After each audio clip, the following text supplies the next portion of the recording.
Hello, welcome back to the Masonic Roundtable, a weekly program where Masons from around the world get together to talk about Masonic news and opinions in a friendly and social manner. As a reminder, the thoughts and opinions expressed here are solely the opinions of the participants, and in this episode especially do not represent any Grand Lodge statements or positions, so make sure you keep your conversations open for the public and on the level to interact with us. We love seeing you live every Thursday night, Facebook, YouTube. The chats are always lit and a lot of fun. We see all the chats, can't get to all of them, but remember, your chats may show up in the show. And as always, if you can't catch us live, catch us in the replay or in your favorite podcasting app. My name is John Ruark. I'm a past master of the Patriot Lodge, number 1957 in Fairfax, Virginia. Next up, we have Robert Johnson. Good evening and hello. How are you? Good evening and hello. Robert Johnson, past master, Waukegan 78, past master of Space Novum 1183, the premier education lodge in the state of Illinois, and where I am the secretary of both of those organizations because I'm just that good. Nice. I need to clone you, man. More RJ, the better. Maybe. And next up, introducing RJ's clone, Jason Richards. How's it going? Oh, hello. Hello. Jason Richards, past master of Vacation Lodge number 16 in Clifton, Virginia. Glad to be here. Glad to have you. Awesome. It's better to be had than viewed. Viewed, seen, than heard. I don't know. Mm.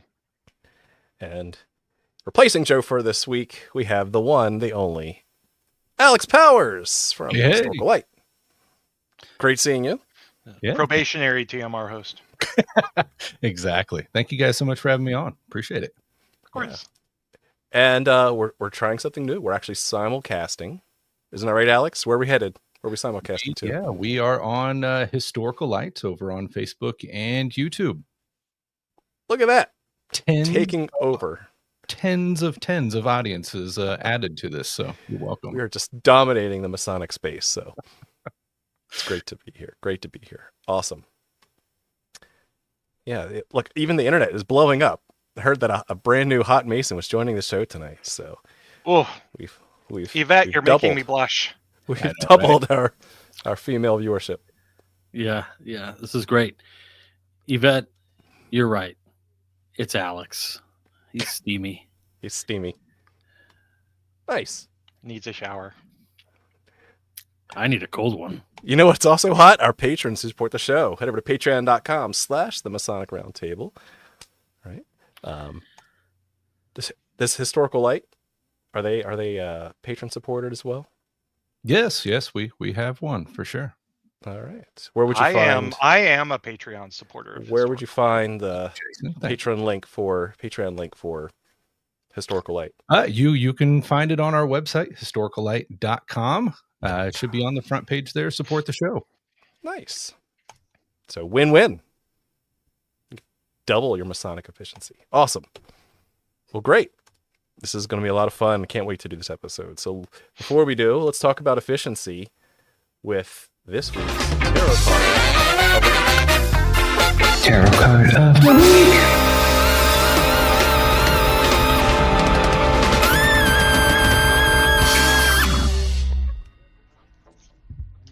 All right. You missing it, Joe? Yep. Miss you, Joe.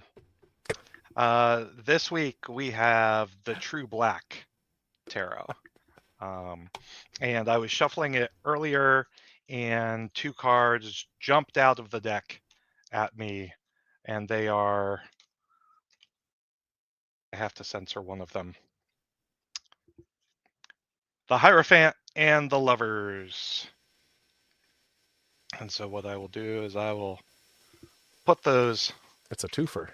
up on the stage. It is, yes, it is a twofer, and they're right next to each other because it's a new deck. Nice.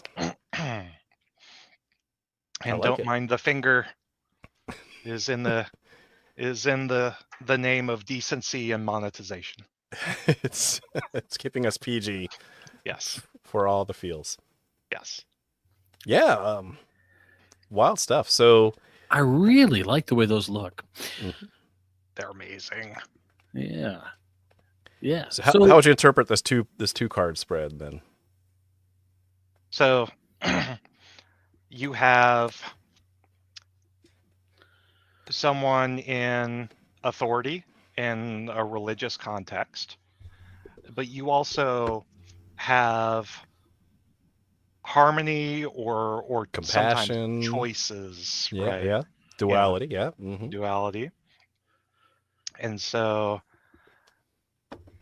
I mean, I kind of see this as, perhaps Freemasonry being the religion under which all men could agree. Yeah, I'm thinking about it in terms of the show, and In terms of the show, yes. Go ahead. I really think like it's cool, right? Like we've got the Hierophant, which we can say there's some wisdom there.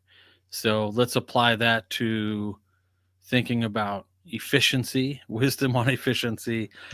The Hierophant kind of, or the lovers kind of throws it up in the air, though. Maybe that's like we got to remember harmony or something while we're doing that. I don't know. Maybe. Another interpretation that I get out of the Hierophant, is not just like religion, but also tradition, like the establishment, right? And so to me, that's a good yin and yang of you have solidarity in the establishment on one card, and then you have a compassionate pair on the other card. So it's it's a little yin and yang, especially in this deck. I like this deck. This is pretty hot. I have a compassionate pair. What?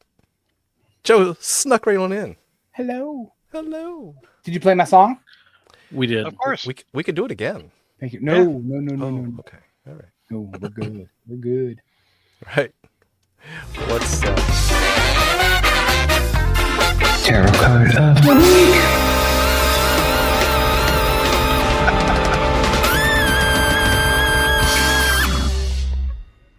Great. We love you, bro. Great. Is that Alex Powers? it's the one and only. What's up, Poppy Chulo? What's going on? It's good to see you, brother. How are you, man? Doing well. Doing well. What are we talking about? What's going on? What are we doing?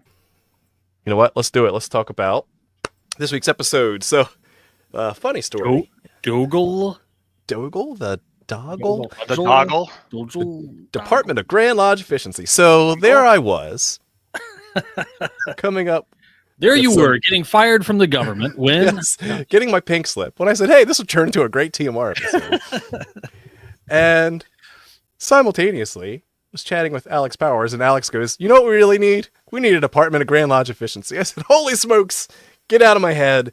This is great." So why not bring him on? Because Alex is of like mind in the sense of how to run a business, how to be organized, how to think through all the planning that gets involved in every Masonic activity. And so what a better guest to have than Alex to really help us think through what a Department of Grand Lodge Efficiency looks like. To depress us with statistics. Congratulations. Lies, damn lies, and statistics. We're at the worst we've ever been. So we're, obviously, if you haven't been following the news, the way this has been inspired 1922. is the Department of Government Efficiency was kicked off through executive order back in January of 2025, where a rebranding of a current existing government organization, the United States Digital Service, was through executive order renamed into Doge to make fun of the meme coin, but also to find ways to promote the efficiency and productivity of the government. So that's really the high-level executive order. I love it. Jose, 5 gold stars for you. Tell me 5 things your Grand Lodge did last week in an email. Oh my gosh, that would be amazing. I love it. You're my new best friend. So right. So this is not to give a political opinion one way or the other on how this public institution runs, but then what would it look like if we had a similar organization to help Grand Lodges be more efficient and productive with their assets? Mr. Martinez. Good question, Dr. Ruark. So and maybe Brother Alex can help set the stage here. So how do we get past the whole sovereignty part? So I'm totally about a Department of Grand Lodge Efficiency, but what's the parameters here? Are we talking about the entirety of the continent of North America? Are we talking about an individual state? Like what's our guardrails here? Ooh, interesting. That wasn't rhetorical. I want you How to deep answer. do we go? I think you would need to. I think you would, in the current state of Freemasonry, you'd need to go on a state-by-state basis. Okay. Or we could go really crazy and say it's the Comga. Oh, yeah. That Cognima. Like the conga line Yes. of the Conference of Grandmasters of North America, there you go. which The they all get conga. together and agree on certain things. Anyway. They don't really do that. Back in the they- day, they did. They said they did. They get together and they compare and contrast what each Grand Lodge is doing. And as I And they go, understand it, interesting. And they then go, they all have. interesting. And then I have it on good authority that at the last conference of Grand Masters, a hot button topic was defining gender for petitions. Hmm. And one particular Grand Lodge said, yeah, we didn't really feel a need to do that. It's already done. It's inside. It's already in the code. It's like been there for 300 years. So they just left it alone. So I guess, yeah, they discuss hot button topics, but are they action oriented items? Yeah. or- So I probably wouldn't start there. I wouldn't start Yeah. the Conference of Grandmasters. So yeah, I think you're right. I think we kind of consensus that the most impact that one can do is to look at the sovereignty of each Grand Lodge jurisdiction and say what efficiencies and productivity can we find within those. Let's run with the thought experiment. What if there were an established department or committee of Grand Lodge efficiency within your jurisdiction? What would that look like? First off, how would that even come to be? What would be the bureaucratic way of doing that? Somebody would stand up at the Grand Lodge sessions Mm-hmm. and they would say, well, actually, 6 months prior to Grand Lodge sessions, they would put forth legislation to establish such a committee that would have the authority. And I think you would have to create within that bylaw something that says the Grand Master can overrule it, but the brethren can overrule the Grand Master at sessions. So Interesting. like kind of like a super majority or something. Little checks so- and balances, yeah. Yeah, so we could do that, right? And then you say, hey, we got to establish this thing, and they have sweeping powers, carte blanche kind of thing. Because the last thing I think you want, especially in a traditional organization like Freemasonry, is to say, oh, we can do all this, except a committee to a committee, except, you can't touch this charity. Or you can't touch this. It's like, nah, Yeah. everything And has that's to be on the- automatically what you want to look at then. Yeah, right. So yeah, you were saying, RJ, like, no. You gotta everything's yeah. on the table for full transparency. Yeah. Mhm. Mm-hmm. That's one way you could do it. Put the dues payments on the blockchain. No, I'm kidding. No, but So yeah, that would probably be the preferred way for longevity. Another idea I had was just I wouldn't say Gra- dues payments though. Grandmaster's edict. So a Grandmaster could establish this committee and say this is it. However, most Grandmasters' edicts expire at the end of their term, right? So if you really wanted to get in there and start hacking away at things, technically that would be the quickest way to do it. You would have the power delegated by the Grandmaster, but it would only last for that term. So if you could wait it out, you could probably survive, right? If you were there. But I like the way you were thinking too, RJ, for more multi-year, multi-leadership approach. That would probably be the best way is to actually put it into Masonic code, Masonic law. well, just in the sense that there has to be longevity. Otherwise, it's just kind of like I don't want to have to keep break in case of fire. Do you know what I'm saying? Like at a point, just fireproof the building. If that makes sense. Like I don't need to like have to constantly Every year re-up we something. gotta Yeah. establish a new edict to do this. Mhm. It's like, dude, just put it in the code and let it live. But the new Grand Master can choose to continue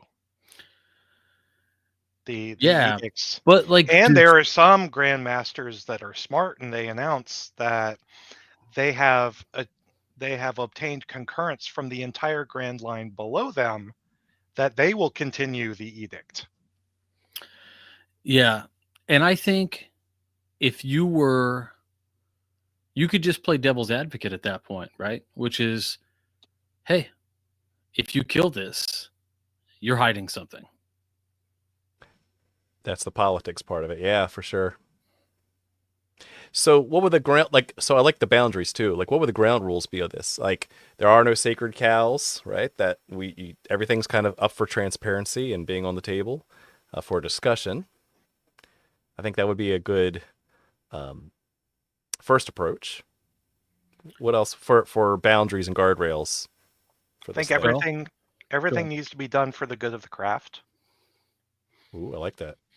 I mean, egos and pet projects are going to play into it. It's just that's the human subjective. condition. But I know I'm being aspirational. John does it all the time. Ew. It's not you. It's don't be like that. Don't be like John. No. I What do would you love think, to hear Alex? what Alex has to say. Yeah, for sure. Well, yeah, I'm toying a few different ideas around in my head because the first thing that comes to mind is the reality of this. If it was to be put into place, would probably end up just being a committee that would be a formality that would just get signed off on and never actually do much behind the scenes, unless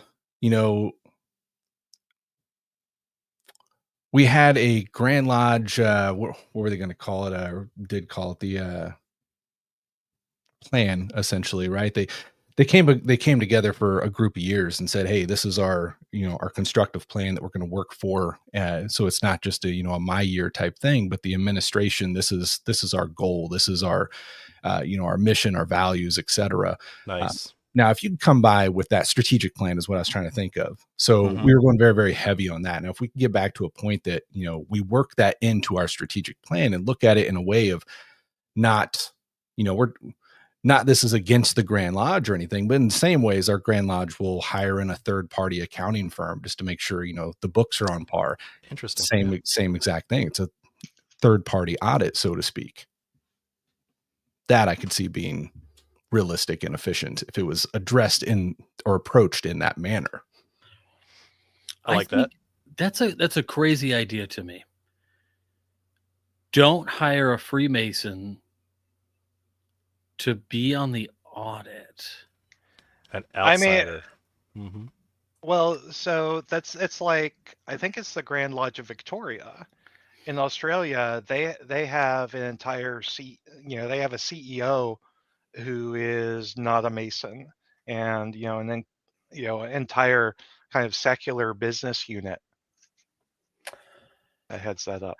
I mean, it's no different than any other organization that has more than a couple of $1,000s in the bank. I mean, most public and private corporations or LLCs or they are subject to third-party audits, and you don't get a seat at the table when the audit is occurring. You know what I mean? You're the recipient of the good or bad news at the end, but you have no say in how the audit goes. I don't see why we should be any different, honestly, if Agreed. we wanted to track, how money are being spent and things like that.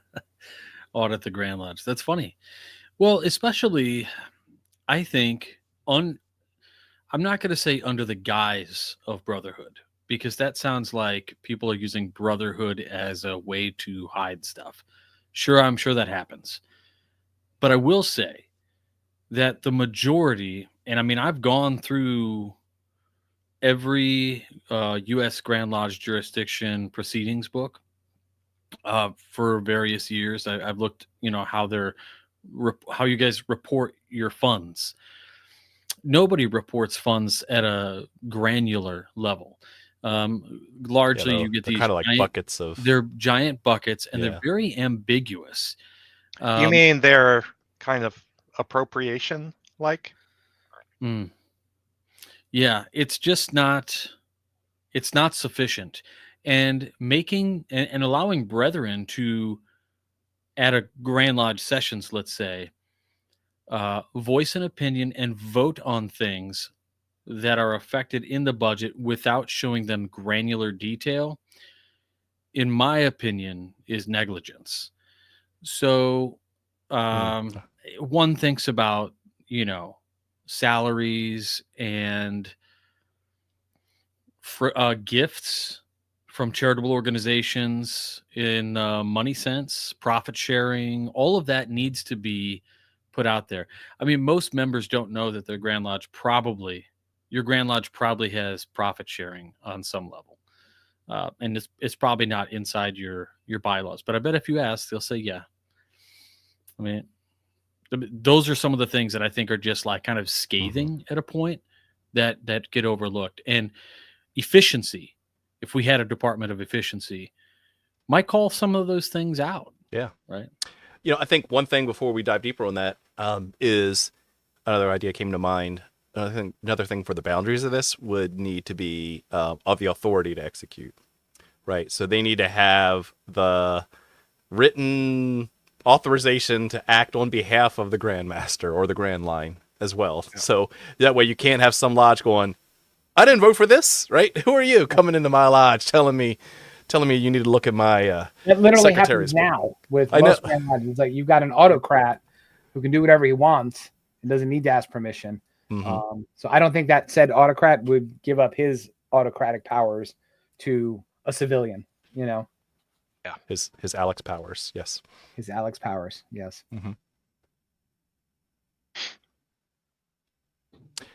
All right. So I mean, never say never. Yeah. We're living in a weird timeline. Yeah, it's a weird time. So I was thinking, okay, so we've established how that would get established. What would the ground rules be? The framework, the what box would you put them in? Then where would they go? Like, what would they start looking at, or how would they get the data they would need in order to start looking for efficiencies and fraud, waste, and abuse? What are some ideas? They would have to get access to Grand Lodge systems. True. Such as? Grandview. So, yeah. Or to be more realistic, they would need to find a copy of Microsoft Access, because it doesn't exist anymore. Fire that baby up. Oldversions.com. Yeah. COBOL. Well, okay, so let me back up one step though. Jason and you have both talked about project management before and like goal setting. So when I think about like what success looks like, doesn't that have to be defined per committee? Like, what does success look like when we invest $10,000 into the public relations committee? What does success look like there? And then like thinking about it in terms of zero-based budgeting, you could say, did it achieve that year over year? If not, kill it. Yeah. But I think there's room to say, you can define what those successes look like, but then again, I think that's pretty subjective. So I don't know. And I may be jumping around here, but one thing that comes to my mind, considering Freemasonry apart from like the government itself, right, is, and I'm from a smaller jurisdiction than a lot of you guys. Kansas is shrinking drastically. We're sitting around, I think, just over 11,000 members when it's all said and done, right? So at the end of the day, while there is a budget and there is money being spent, the majority of the stuff is volunteer work. And I think that's where we find a lot of the inefficiencies is in the overall processes, and kind of looking at what is in play there, what is out of date, what is not being, followed through correctly in those senses. Because if we could free up a lot of the areas that just don't make sense anymore in the way that we're doing stuff, then I think we could probably utilize those individuals to tackle other places that are getting overlooked and just not able to keep up with. Because I think, especially in Kansas, and not to call out a bunch of stuff, but it's like the little stuff that, we'll fully admit is like, yeah, we're behind on this. It's not that it's like, well, we don't want to do that or we're hiding something. It's just like, God, when, there's only so many months in the year type thing. So I think there's a lot of efficiency aspects there that we could clean up the process and then reallocate our resources appropriately. But you said something, Alex, that was really, really poignant in that the large bulk of our workforce, with few exceptions, there are some jurisdictions where you get paid to be a Freemason, which is neat. But exactly to your point, the bulk of the positions that do the work are volunteer positions. So that's always going to be at odds with efficiency, right? It's going to be like, hey, I'm here to volunteer. I'm going to do stuff the way I want to do it. And that's how it's going to get done. And efficiency really kind of smacks in the face of that, right? Like it's who wins, right? It's like, because the minute you try to implement something, and I'm being general and I know that, but the minute you try to implement sweeping changes or say, hey, we're going to be more efficient, what's the thing that a lot of brothers do? It's like, hey, you know what? I'm too busy. I can't do it no more. Find somebody else. But we're talking about Grand Lodge efficiency. Like most Grand Masters have a salary. Most Grand Secretaries have a salary. And there's other benefits that go along with being on a board, right? And so I think in those respects, I think you're totally right, Joe. And yet it seems unfair as well, because there's expectation that the Grand Lodge do something, and if they don't, and they say, well, you're not doing anything, and it's like, yeah, well, I'm not getting $60,000 a year either. So yeah, I don't know, I digress. No, I don't think it was a digression at all. I think, and I mean, if we're putting the Doge hat on, right? Your example, something to Doggle. Sorry. Ooh, that doesn't roll off the tongue as well. No, you touch on something. It's not efficient. It's actually pronounced Doglier. Doesn't? I think it's pronounced "shut up." Desoglier. Oh, yes. I don't even remember my point anymore. So let's just brilliant. We just cut Joe's point right on out. So it's a brilliant point. See how efficient we could be. We can eliminate all the waste. All the waste. All the waste. That is Joe's mouth. Such a waste. Yeah. So okay. No, I forgot it again. Let's move on. You're supposed to say as you wish. Grandview. So that would be a great place, right? You got a centralized database that's been adopted by a large percentage of grand jurisdictions. That whether it's Maury, Grandview, other type of administrative dashboard where you can see membership information, you can pay dues, you can see who's paid dues, who hasn't done paid dues, and more of this stuff is getting automated all the time, right? That would be a clear place to start if you're looking to pull mass amounts of data to start playing with and to find where some things are being wasted, where money's going, follow the money, that kind of stuff. But I mean, if we're really talking about Doge, then that right there is something we need to take a look at, right? We've got 51 jurisdictions, and then 50 plus Prince Hall Grand Lodge jurisdictions. It's less than half that are using like Grandview, and then even a smaller amount that are using Maury. So right now we can't do anything efficiency wise because people are using different systems. And then the other thing, having lived in something like Grandview, which I absolutely love, won't say anything bad about it, is it's all you said, hey, super snappy, you get all this information and it's automatic. It's not. You still got a bunch of old dudes in their free time inputting information, right? So there's nothing automagical when it comes to a lot. And I would imagine Maury's the same way, right? You're relying on some secretary who has the time to input information. We don't mandate electronic payment. That's another one, right? So you're waiting on guys to send checks in the mail to then get a secretary to input that check into the management system. So right there, we've already found like 3 inefficiencies that we spoke of that there's no way to fix, because we can't tell people, hey, stop writing checks. It's 2025, or use Venmo or use Apple Pay. We can't force that on people. So what do you do other than complain about it? You leave the organizations that only take checks as payment. Wouldn't that be something? Western Union, actually. Like, it'll get to a point, right, where like somebody has to go get a check, and then the bank is gonna like go, yeah, this looks like fraud. Nobody asks for these anymore. I would love Like- to get there. We're so Dude, not there yet. That when I was a kid growing up, there was the Garfield and Friends show, and there was a whole episode where John went to the mall, and he was going to pay for something with cash, and the cashier was like, "What's this?" It's like, "It's cash." He's like, "No, like this is green paper. Like, what is this stuff? Like, everyone pays by credit card." He's like, "No, it's legal tender." They're like, "Are you sure?" That's the 80s for you. Yeah. Well, I mean, there was a story on NPR several years ago about a Western Union employee who basically called the police and got on the other line for a woman who was only like 30 years old being blackmailed to buy Walmart gift cards and cash or whatever, for a scam. And it's like, that's just where I see checks in the future, right? Like, it becomes so uncommon. Checks is at the 90s. Yeah. I mean, my favorite thing ever is when I see a sign posted at, like, I think the first place I ever saw it was IKEA, and it said no personal checks. I was like, yeah, take that. Because it takes forever to write that stuff too. Go on, get out of the I hate line. Very personal checks. inefficient. Get out of line. Just use your card like everybody else. But Just hook up an LLM to a printer and just have generative AI write the check for you. Boom, done.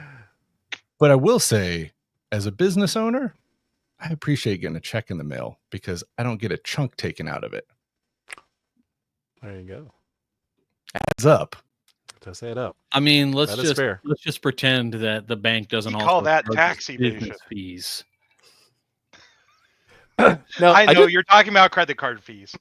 Now, I did think about you, Alex, too, from a historical light perspective. Okay, so you're looking for, how do you find, okay, that's great. Grandview is great for a live database pool. It's great to, get into the government, to the Grandview systems, or to the Grand Lodge systems to get kind of the current status. But then what if you, to your point, these things, a lot of these systems weren't built overnight. They took time to do strategic plans. These committees have been around since the 40s, right? So there is a paper trail of records that go back pretty far to see how have our investments done, both from investment and true investments, like things that the Grand Lodge has chose to invest in year after year after year, as well as committees get funded year after year after year. And so the first thing I thought of when I was thinking about you, Alex, was like going back and looking at the archives, like going and looking at the what is the historical record. And those primarily would probably be, like RJ started to talk about earlier, the actual, what do you call them, where you write up the Grand Lodge kind of reports at the end of the year. Right? That'd be a good place to look backwards in time to see how have we got to where we are today. What are your thoughts on that? Definitely. But the reality is, once again, we have inefficiencies in a lot of other places. Like historically, we've got a lot of inefficiencies when it comes to actually keeping that data. So, I mean, just to be blunt, the Grand Lodge will say, hey, we know where every single record is meticulously. We can find it. I'm sure they've got it, but we know where everything is meticulously. I'm sorry. No, you don't. You've got 10,000 boxes in a room. And if you scheduled off a month, you probably still wouldn't find it.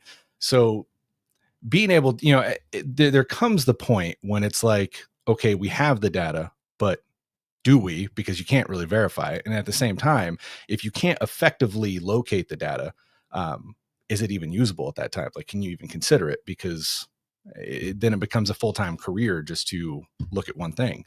The other aspect is, another inefficiency is, we've gone over this on Historical Light a million times, that historically we kind of skipped a generation when it came to archival. Early on, we got into this whole fact of needing to save records. We, our lodges were burning down, tornadoes, water damage, etc. So many Grand Lodges would build, brick buildings, quote unquote, fireproof. And the whole act of archival was just get it here. So a lot of our, charters for lodges aren't original. They're duplicates, and the originals are stored at Grand Lodge. A lot of, lodge artifacts and records are stored at the Grand Lodge. So they're there. And that's great. And that, point in time, it's like, hey, we got it. It's safe. But then you get years down the road and you're just piling stuff into a basement. When we got to the point that we could start scanning, we still stayed in the mindset of we got it. It's good. Interesting. We never started inputting that. So, I mean, in reality, we're a generation behind on actually making that data usable. Well, and then too, talking about inundation and conflagration, right? Like lodges flood, Grand Lodge buildings flood, lodges catch on fire and burn to the ground. Yeah. Well, I think too, based on what you said, Alex, I mean, that's not going to get any better, because even our generation, us being the younger Masons, even though some of us have some gray hair to us, we're still the younger crowd. We live in a generation, and we currently, all of us work in a generation where space is infinite. We don't have to delete a damn thing anymore, right? So whether it's our Google Drives or our OneDrives or anywhere, we don't worry about deleting crap anymore because our space is unlimited, right? So we don't organize anything because it's always in the cloud. We can find it whenever we supposedly need it, and there's no need to delete anything. So yeah, I don't think it's going to get any better. It's someone else's computer. Yes, thank you. But my point being is, like, I've got a Dropbox that I've had for years. I can't tell you the last time I deleted something from it. I keep adding to it all day long because I know I can find it, but I've not deleted something in years. And they appreciate you as a customer. That they do. I can see a future where all the Grand Lodge records are stored in like AWS Deep Freeze. I mean, so we're working. Or at the Masonic National Memorial, they have a Masonic Digital Archives. Ooh. Which actually has, I'm impressed, even more than what I checked a few years ago. So they've been busy. I will give them that. I went to see what Virginia Pick had. one. Let's pick Virginia here. So they have proceedings to just pick Virginia. They have the Grand Lodge of Virginia, Grand Royal Arch Chapter of Virginia, Grand Knights Templar Commandery of Virginia. Proceedings from as far back as 1778. Why isn't there a cryptic council on there, John? That's a different show. That's a different topic. But yeah, so I pulled the most recent one. I pulled the 2020 records, and yeah, I mean, here's the financials that RJ was talking about earlier, right? Where you have a line by line of the current assets and how much we're spending on them. Ooh. Right? So you can see high level what's going on, and you can see a little bit of a historical record from the previous 2 years. So for consistency, you'd have to go back to the previous Grand Lodge proceedings and the year before that and the year before that. But you could stitch together, a financial record to audit. Let's just say audit the Grand Lodge. Now, you'll say, John, but wait, we do audits all the time. We do audits right before we change Worshipful Masters. We do audits before this. Great.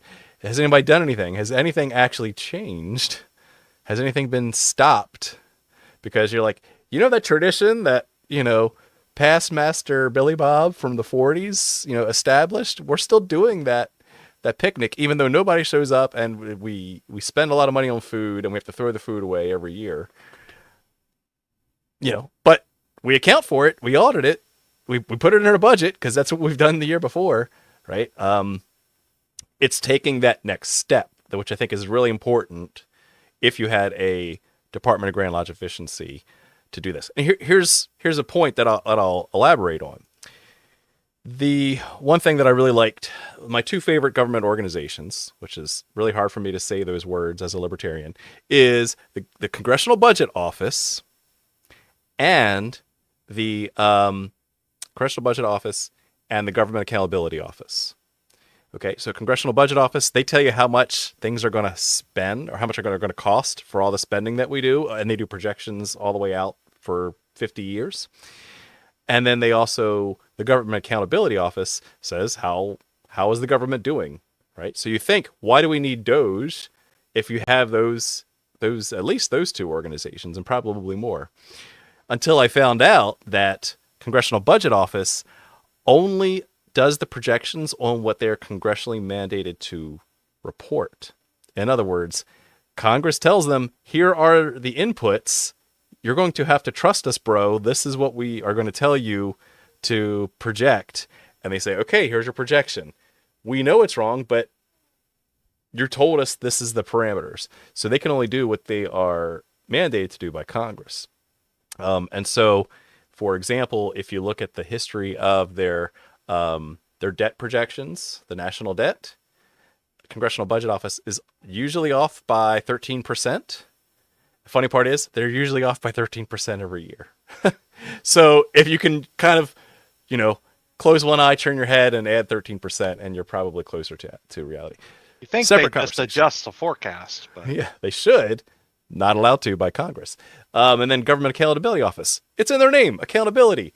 Except I talked to a person who was a senior official there a couple of years ago. Really nice guy.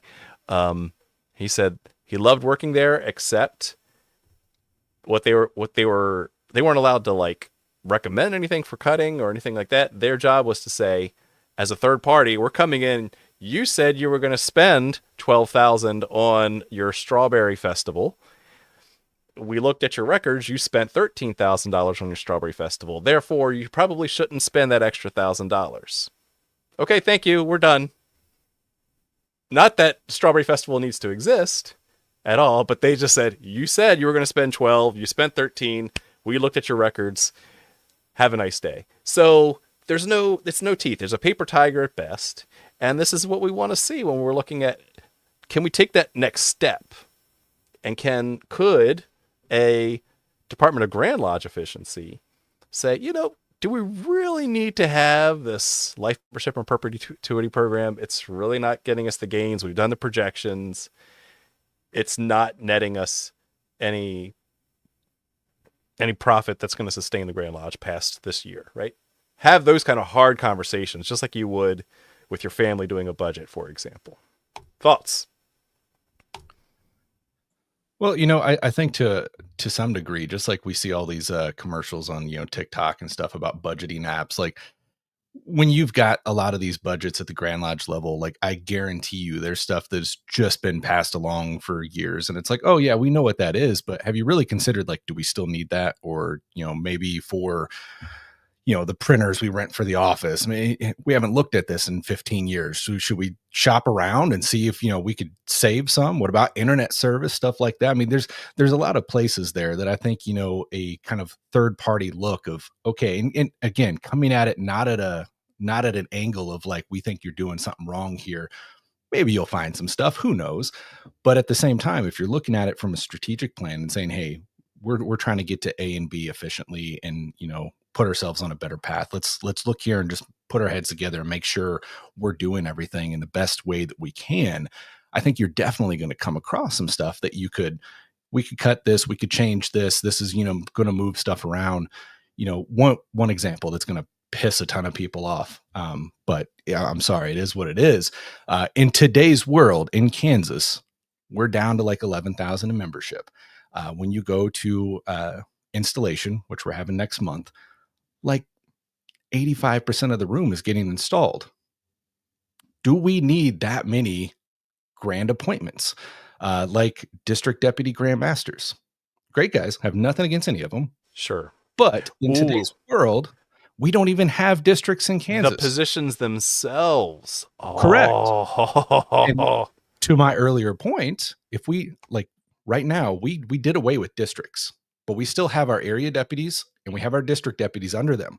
So now instead of districts, they're area 1A as the district deputy, and they fall under that, right? So no. We replaced districts with areas. Completely different. They're completely different concepts.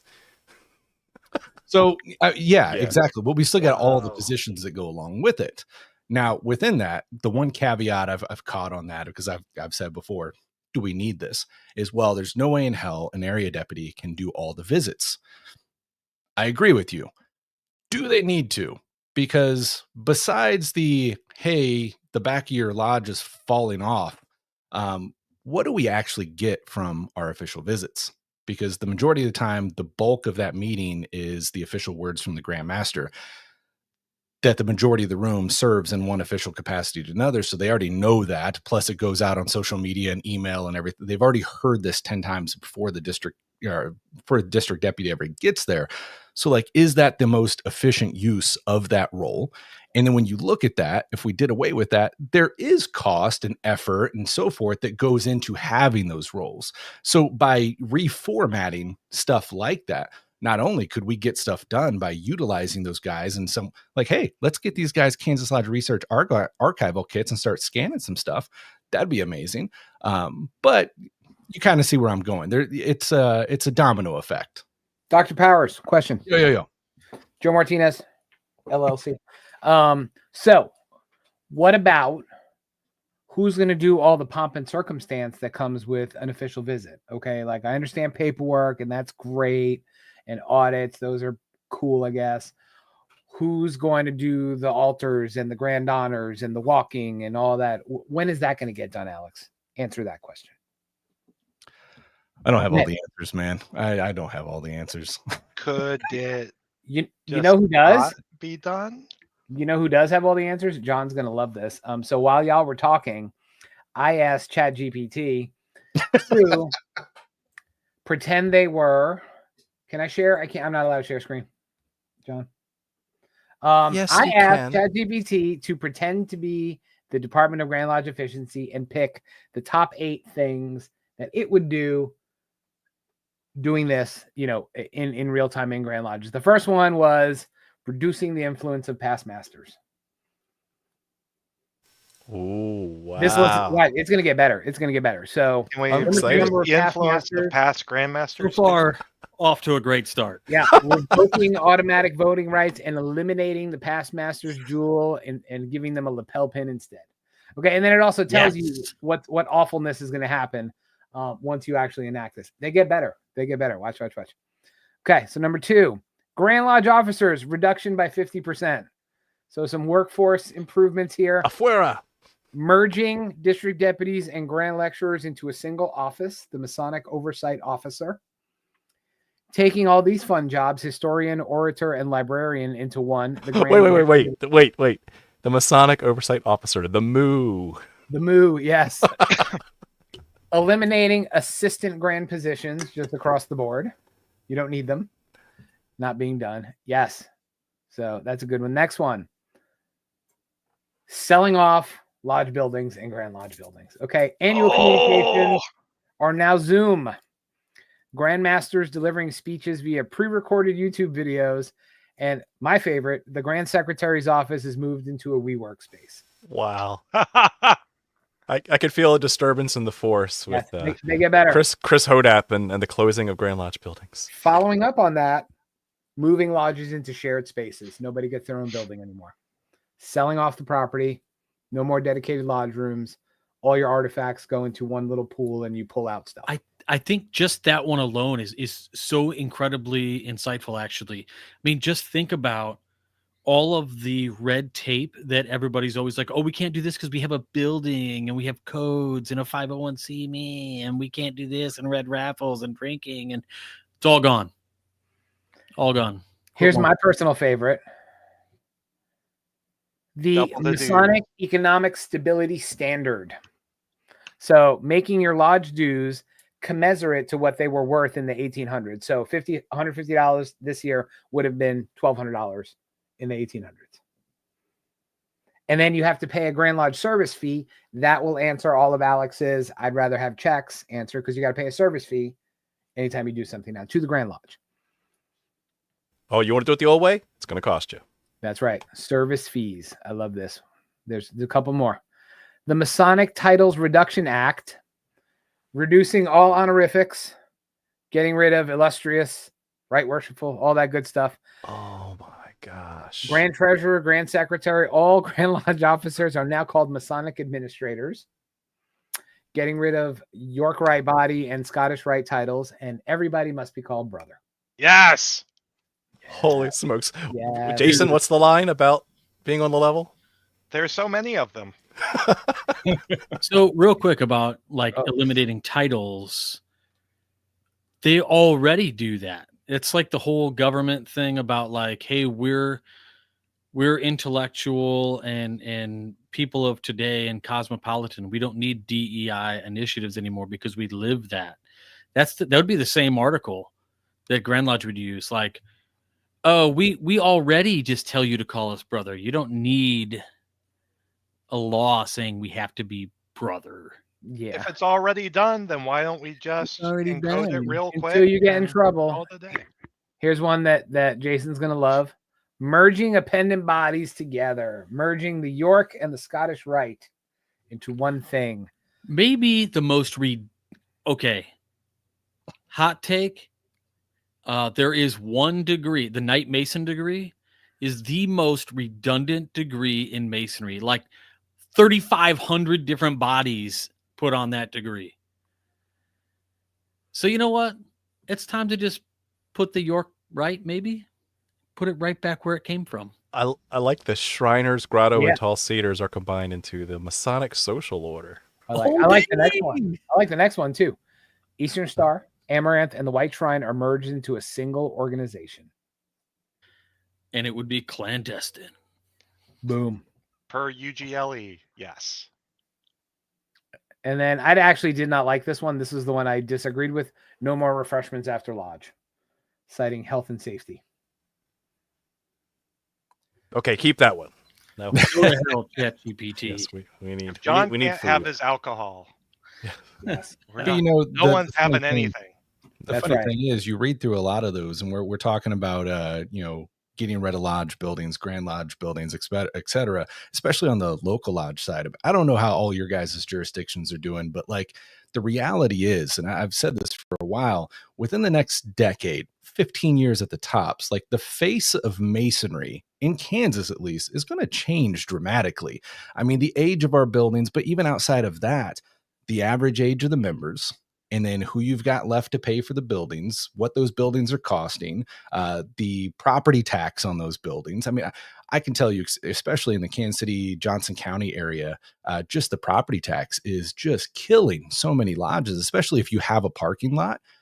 It's unrealistic. So when you look at, okay, well, the average age of our guys are like 75 years old. Okay, well, you go down a decade of time and you're bringing in one guy a year. It's inevitable at a certain point, whether you get rid of that lodge or not, they're going to get rid of it for you. So a lot of this stuff is kind of happening, whether you want to consider it or not. If your lodge hasn't raised 5 dudes in the last year, like maybe you have to turn your charter in. Space Nova. I mean, Minimum threshold. Yeah. Masonry is going to be gone in 15 years because it's 2040. Thanks, It John. won't be gone. It will not be gone. It will be different. The data say otherwise. I mean, are you guys all planning to commit suicide? Yeah, no, it won't be gone. Maybe Jason is. I'm gonna freaking be here, but yeah, it won't be gone. Joe's gonna be here out of spite. I don't intend to die by suicide anytime. Okay, cool. I'm just saying, like, I mean, if we're still around, we got a lodge. No, Yeah, we FPL. can, I'm the not- lodge, the, It'll be the on one Zoom. lodge of the We'll be United We on will States. have all been expelled by then. Well, no, yeah, we can't. I have 2 people in this chat right now who magically could make things happen in certain states. I'm just saying. So That's true. they're probably going to be grand masters at the same time. All right. So in summary, so Is we've that a done good thing? we've been all over the place. This has been a fantastic episode. So in summary, right, we've talked about finding efficiencies with current systems, with looking through the archives. We've talked about financial optimization and zero-based budgeting. We've talked about eliminating redundancy in positions. And then Joe used AI to go even deeper and start looking for mergers and consolidations, mergers and acquisitions. So No, I think you were spot on with murders and consolidation. yeah, I mean, there's a lot of places you could go with that power granted to a Department of Grand Lodge efficiency. So for the final question of the day, is, okay, congratulations. You are now in charge of your jurisdictions, or pick one if you're a member of multiple jurisdictions. Department of Grand Lodge Efficiency, or Committee on Grand Lodge Efficiency. What's your first target? Where you don't have to make any decisions as far as what to cut, but where would you look first? What is your pet project that you really would want to peel back the layers and find more data to make an informed decision of fraud, waste, abuse, efficiency, or productivity? All right, chew on that. And we'll start with our esteemed guest, Alex Powers. Yeah, first and foremost, just, thank you guys so much for having me on today. When I'm thinking about that, I've covered on it several times now, looking at the overall process, the formation of who we have and what roles and doing what. And it goes jurisdiction to jurisdiction. Here in Kansas, we don't have a lot of people on payroll. I mean, there's only a few that actually, are budgeted in on payroll. There's other expenses, but a lot of those expenses come from the way that we have stuff set up. So first and foremost, what I would do is actually look at all the positions we have, the processes we have, et cetera, because I think if you just go cutting budget items, it's like you've got a pit. And if you don't deal with that pit first and foremost, you're always going to have an issue. So unless you deal with that restructuring and then start looking at, the fallout after that, I think that's really how you're going to have a lasting change. But I think it's something that definitely needs to be looked at in every jurisdiction. And again, not necessarily from the aspect of, hey, you're doing something wrong, et cetera. You never know when you're going to find that.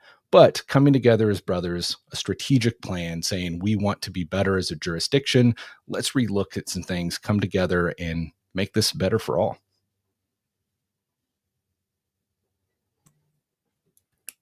And there was much rejoicing. Much. Love it. Do it in the spirit of harmony. Joe, what would you go after first? Too easy. Number one, Alex, miss you, man. Glad to see you. Too easy. Doesn't require any thought. Sell all the buildings and all the property. Just sell it. Get rid of it. It's not needed. Consolidate. Rent a space. Real estate still looking good. So as this membership declines, this ginormous influx of cash and I don't care if your building's historic, it's not historic. Guess what? In 10 or 15 years, you're not going to have it anymore anyway. So you might as well profit from it and put all that money in the bank and buy some Bitcoin.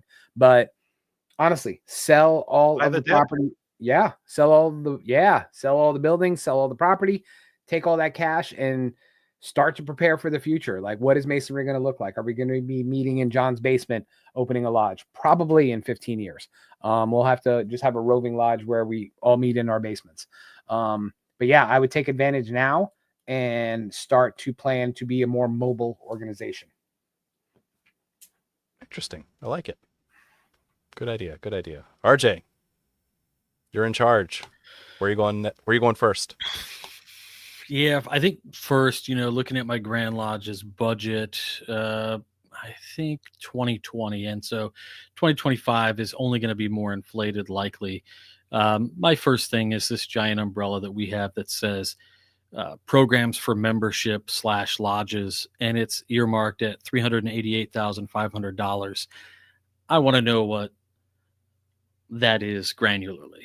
And how that benefits. And then, of course, I'm going after the membership and awareness. They get $35,000. And I just want to know, what, with the number of people in Illinois who don't know what Masonry is, how's that possible if we're spending $35,000? You know what I mean? Put up a billboard. That's a lot of Facebook ads. It's a lot of Facebook ads. I don't bat too much of an eye at things like Grandmaster expenses or we earmark about $92,500 for Grand Lodge officer expenses. I mean, we got guys traveling all over the place. I'm sure that adds up, but yeah. For me, it's definitely the grand programs for membership and lodges, because I don't know exactly. I mean, it's a huge chunk, right? It's almost $500 million, right? Almost $500,000 that we've got sitting there. And then of course, I'm not going to say anything about Grand Lodge salaries or other, benefit packages for employees. I mean, those are necessary things, but yeah, that's my big one, man. Is uh, you gotta tear apart and know what granular items make up that $388,500, which is probably, you know, 400,000 or more at this point. That's Yep. where I'd start. It's a magazine. Well, yeah, the magazine for Illinois is $120,000 a year. I mean, you could just go digital with that right away, and boom, that's 120,000 right in the bank, and that solves Illinois from going likely. I mean, I don't know, maybe 2018 that would have been enough to keep us in the black, but yeah, I rest. Nice. Yield my time. Jason, you're in charge. Where do you go? So I start by trying to objectively as possible, assess the value provided to the local lodges and the craft, because that's what the Grand Lodge is there to do. The Grand Lodge is there to support the craft and the local lodges. So I'd want to assess the value of the various line items in how they're able to support the craft. I think one place where I might look for efficiencies is in the budget for travel. There's a lot of pomp and circumstance and Grand Lodge official visits and things like that at the Grand Lodge level that subordinate lodges in a lot of places are on the hook for, like whether it's selling tickets or buying in, covering the catering.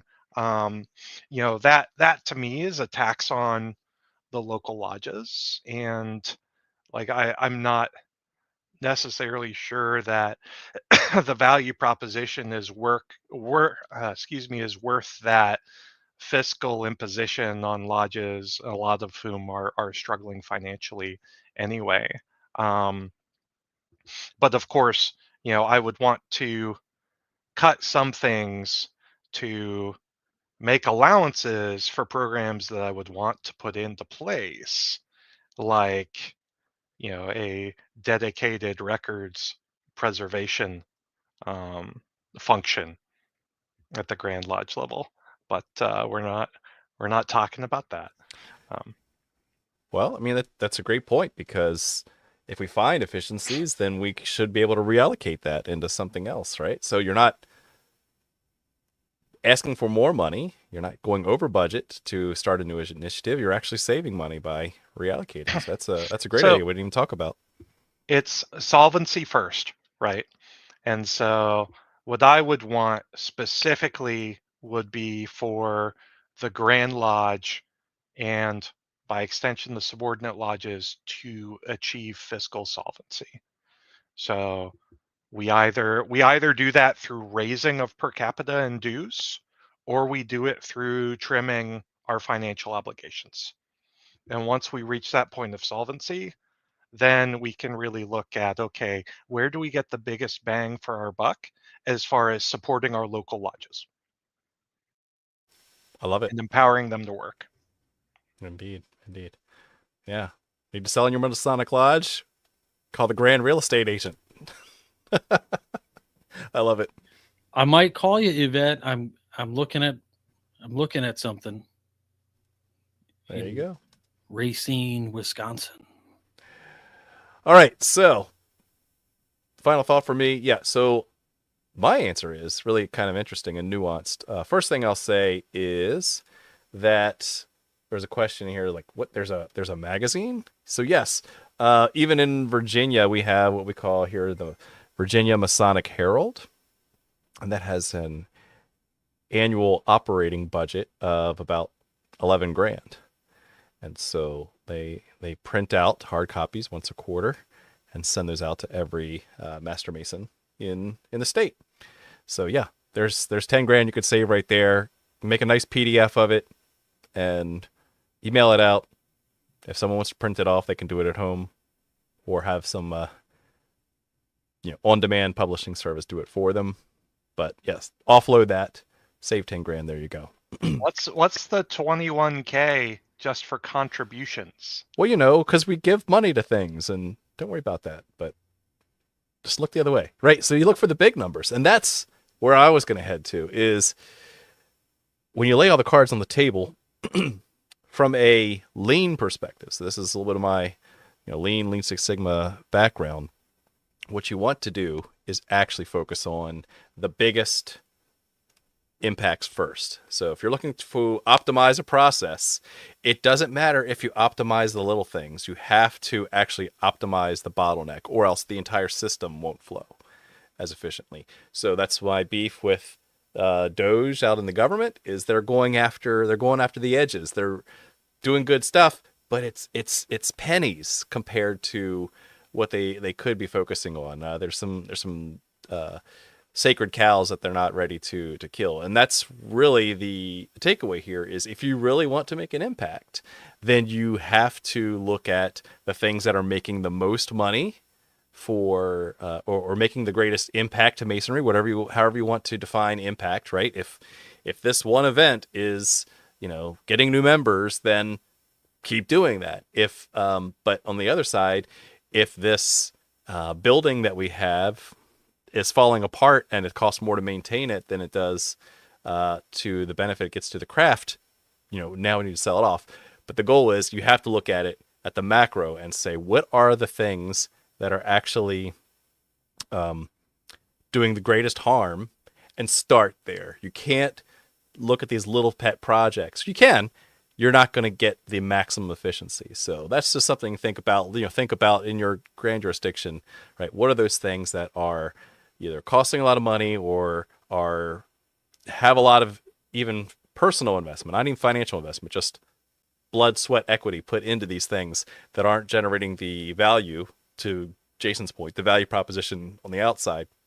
Maybe it's time to let those things go. So that's my thought. It's been a fantastic episode. Thank you, brother Alex Powers, for coming on, sharing your insights, because I know you have the right mindset for that, and it's great to look at it through that historical lens of what do we do with these archives, and how do we manage those to make decisions about the future. So with that, Wow. I want to thank you all very much for watching, and keep searching for more light. Have a good night.